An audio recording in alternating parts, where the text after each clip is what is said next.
this engine is now coming down was in service until 1928.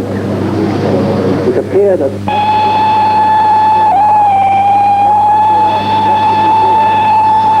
until 1970. The Midland spinner was essentially a passenger locomotive, an express passenger locomotive, and we're now moving down to the shunting side. One of their engines that is now coming into our section, hauling coaches from the London and North Western Royal Train.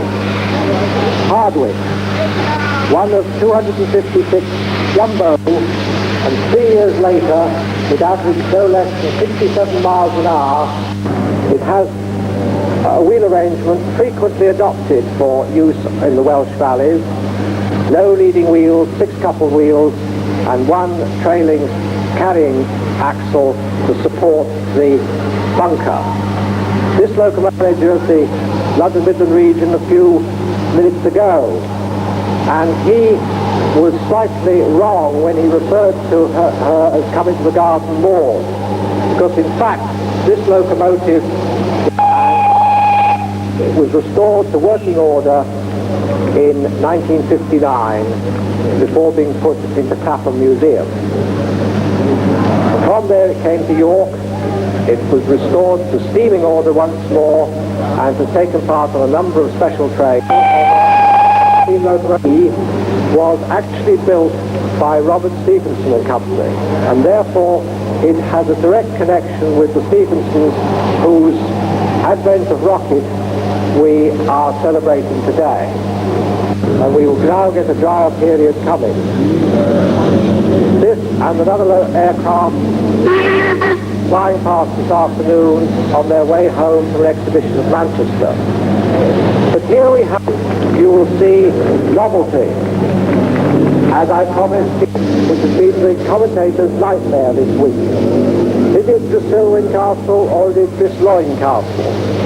I leave the Welsh to sort it out and put us right later. It is one of the Great Western Castle class locomotives just been restored to working order by the Department of District. It is interesting to think that beautiful motors of that aircraft will generate probably more power than any of the steam locomotives we see going past us here today.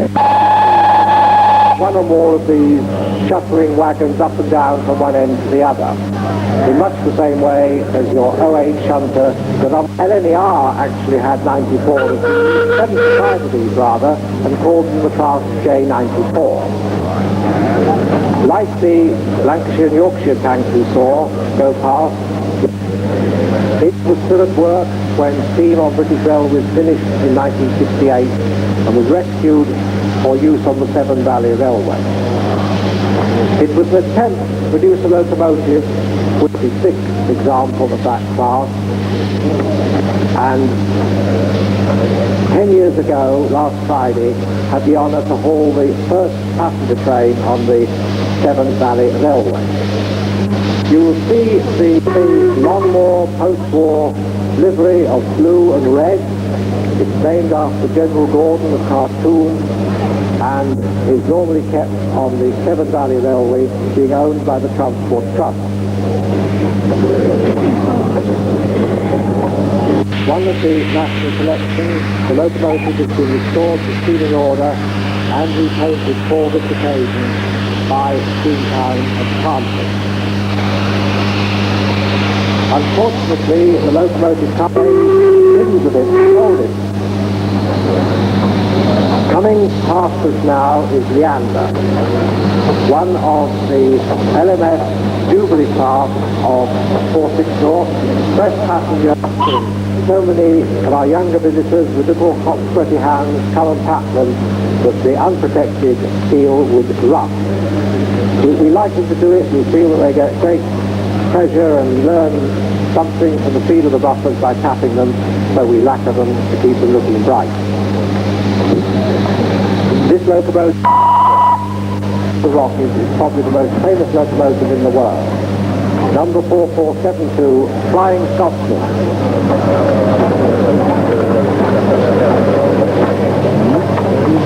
It was notable in its service days on the road, fitted with a delightful chime whistle, and as it gets into our area, I will shut up and let you hear the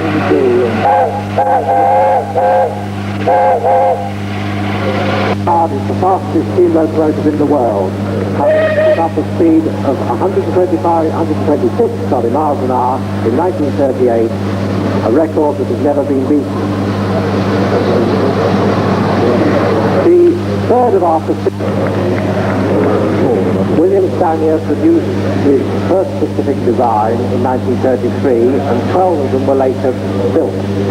This is the second one, named after Princess Elizabeth, Her Majesty the Queen now, and 2 years after it appeared, it produced over 2,300 horsepower at the cylinders in certain test runs before the war.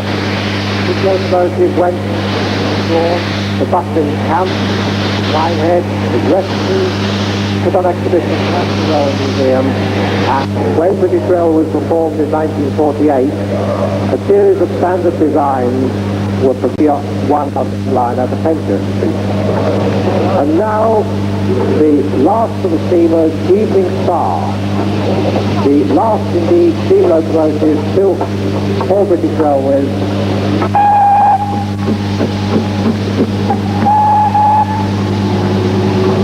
would try out the diesel hydraulic system. And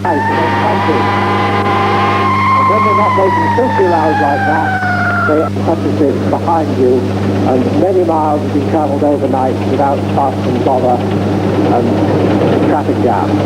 500, and this one is hauling a cryogenic tank wagon. This is capable of carrying liquid nitrogen to Liverpool Street to Norwich. It has the full Stratford treatment. Look how all the pipes are picked out. It's got a grey roof, back to the diesel era, into force with 100 mile an hour running. Here we have Tullyar, one of the Finsbury Park locomotives, white cab windows, named after the racehorse that won the Derby and legend in Prince State in 1962. It's hauling 2 electric locomotives. It is due to follow the Class 40 diesel, which has been creeping down on us, unseen by me.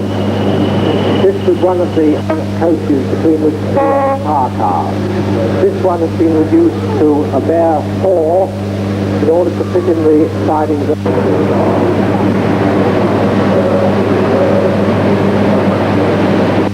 On the bogies, there the latest type of suspension used on many railway vehicles, and they don't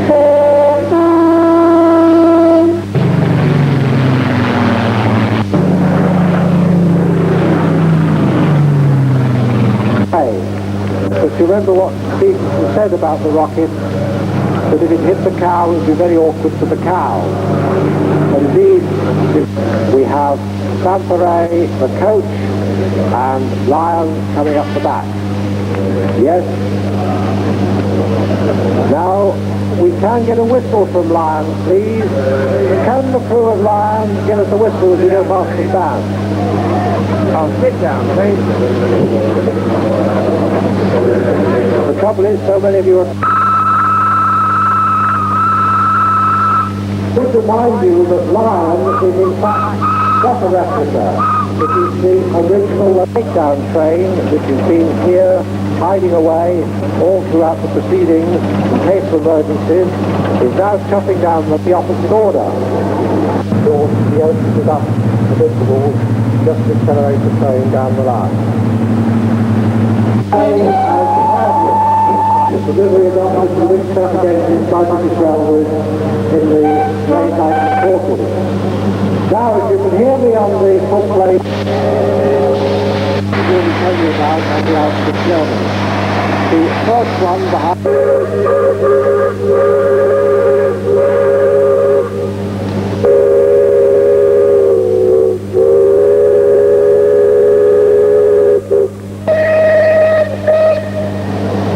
Elizabeth has managed to get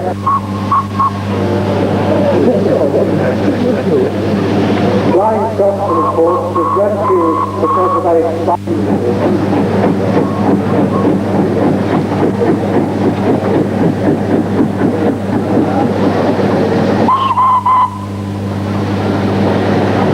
As Green Arrow picked up speed there, you heard the very characteristic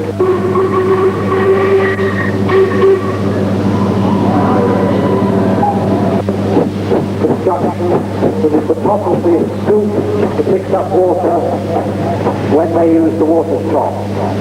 He's just going off. The Great Western engines had two whistles.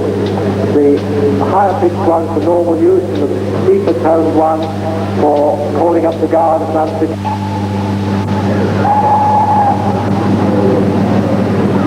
Following the signals are power rating, which makes them the same power capacity as the...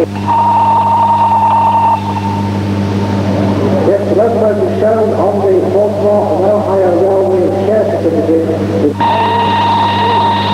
the post office here on the site, and their locomotive that has got the Severn Valley Railway Company, the ARPS.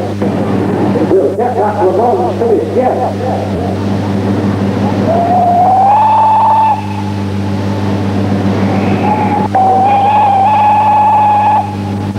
Flash hour.